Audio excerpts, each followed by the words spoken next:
एक आम नागरिक है उसको लगता है कि इनकम टैक्स रिटर्न हमें तभी फाइल करनी है जब हमारी कोई ना कोई इनकम हो। पर ऐसा रहा नहीं है। ये पहले होता था, जब आप कमाते थे तो आईटीआर फाइल करनी होती थी। पर अब ऐसे केसेस भी आ गए हैं जिसमें आप नहीं भी कमाएँगे तब भी आपको आईटीआर फाइल करना ज़रूरी है। चाहे बेशक आपको लॉस हो, चाहे बेशक आपकी कोई भी कमाई ना हो, आपको आईटीआर फाइल करना ज़रूरी है। ऐसे केसेस को आपको समझना होगा। अगर आप नहीं पालन करते तो उससे रिलेटेड डिपार्टमेंट आपके ऊपर एक्शन ले सकता है, नोटिस दे सकता है और आपके ऊपर टैक्स से रिलेटेड कॉन्सिक्वेंसेस लगा सकता है। सबसे पहला केसेस आता है, अगर आप पूरे साल के अंदर 1 लाख रुपए से ज़्यादा बिजली का बिल पे करते हैं। ये बिजली का बिल चाहे आपके घर का हो या कमर्शियल हो, किसी भी तरह का हो, आप 1 लाख से ज़्यादा पे कर रहे हैं तो आईटीआर फाइल करना ज़रूरी है। सेकंड केस आता है, मान लीजिए आप विदेश की यात्रा पे गए हैं, आपने 2 लाख रुपए से ज़्यादा की पेमेंट कर दी है, तो आईटीआर फाइल करना ज़रूरी है। ये फॉरेन ट्रैवल जो आप कर रहे हैं, ये चाहे अपने लिए कर रहे हैं या किसी और के लिए आपने पेमेंट करी है, तो आईटीआर फाइल करना ज़रूरी है।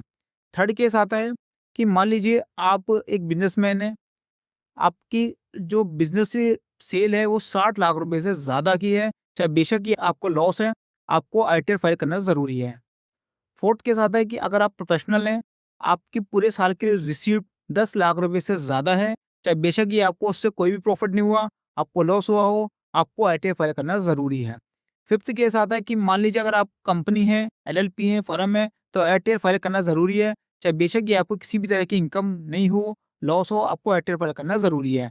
सिक्स्थ केस आता है कि मान लीजिए आपने कोई करंट अकाउंट है, उस करंट अकाउंट से आपने एग्रीगेट जो डिपॉज़िट है, चाहे वो बैंक से है, कैश से है, यूपीआई से है, कैसे भी है, 1 करोड़ से ज़्यादा कर रखी है, आईटीआर फाइल करना ज़रूरी है। अकाउंट है सबका एग्रीगेट देखा जाएगा और उस 1 करोड़ से ज़्यादा है तो आपको आईटीआर फाइल करना ज़रूरी है। फिर हम सेविंग अकाउंट में देखते हैं, अगर सेविंग अकाउंट 1 से ज़्यादा है, मान लीजिए आपके सेविंग अकाउंट 5 हैं, पाँचों का सम किया जाएगा और उसकी लिमिट 50 लाख रुपए है। 50 लाख रुपए से ज़्यादा की अगर आप सेविंग अकाउंट में डिपॉज़िट लेते हैं, तो आपको आईटीआर फाइल करना ज़रूरी है। 7th केस है कि अगर मान लीजिए आपको किसी भी तरह का टीडीएस कट रहा है, टीसीएस कट रहा है, टीडीएस या टीसीएस हो रहा है, तो उस केस में 25,000 रुपए की लिमिट है। ध्यान रखिए, अगर आपकी उम्र 60 साल है, तो 25,000 रुपए की लिमिट है, अगर 60 साल से ज़्यादा की है, तो इस केस में आपकी लिमिट 50,000 रुपए है। 50,000 से ऊपर टीडीएस और टीसीएस पर आपको आईटीआर फाइल करना ज़रूरी है। फिर अगर आपका किसी भी तरीके का विदेश फॉरेन अकाउंट है, फॉरेन एसेट्स आपने रख रखी है या कोई बेनिफिशियल आपका इंटरेस्ट है, तो आपको आईटीआर फाइल करना ज़रूरी है। ये ऐसे केसेज़ हैं जिसमें टैक्स पेयर की किसी भी तरह की इनकम भी नहीं है, लेकिन उसको आईटीआर फाइल करना ज़रूरी है। तो ध्यान रखें, आईटीआर फाइल करें। फाइनेंशियल ईयर 25-26 की आईटीआर की जो फाइलिंग डेट है, वो अब स्टार्ट हो चुकी है। फाइनेंशियल लोन लेना हो या वीज़ा लेना हो या किसी भी तरह का आपको टैक्स रिफंड लेना हो, आईटीआर फाइल करना